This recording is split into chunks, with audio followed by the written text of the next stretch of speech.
কোটা সংস্কার আন্দোলন এবং ছাত্র জনতার অভ্যুত্থান পরবর্তী সময়ে মানবাধিকার লঙ্ঘনের ঘটনা তদন্তে জাতিসংঘের সহায়তা চেয়েছেন অন্তর্বর্তীকালীন সরকারের প্রধান উপদেষ্টা ডক্টর মোহাম্মদ ইউনূস।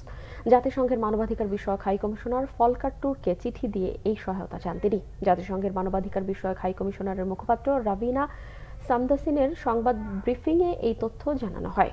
ব্রিফিংয়ে জানানো হয়, বাংলাদেশে ১ জুলাই থেকে ১৫ আগস্ট পর্যন্ত মানবাধিকার লঙ্ঘনের ঘটনার একটি নিরপেক্ষ, স্বাধীন ও অনুসন্ধানের বিষয়ে প্রধান উপদেষ্টা ডক্টর মোহাম্মদ ইউনূসের কাছ থেকে আনুষ্ঠানিক আমন্ত্রণ পেয়েছেন জাতিসংঘের মানবাধিকার বিষয়ক হাই কমিশনার ফলকার টুর্ক। বিক্ষোভের সময় ঘটে যাওয়া মানবাধিকার লঙ্ঘন, আইন শৃঙ্খলা বাহিনীর ক্ষমতার অপপ্রয়োগের বিষয়ে প্রতিবেদনের পাশাপাশি এসব লঙ্ঘনের মূল কারণ বিশ্লেষণ, ন্যায় বিচার, জবাবদিহিতা ও দীর্ঘমেয়াদে সংস্কারের জন্য আগামী কয়েক সপ্তাহের মধ্যে তথ্য অনুসন্ধানী দল নিযুক্ত করবে হাই কমিশনারের দফতর।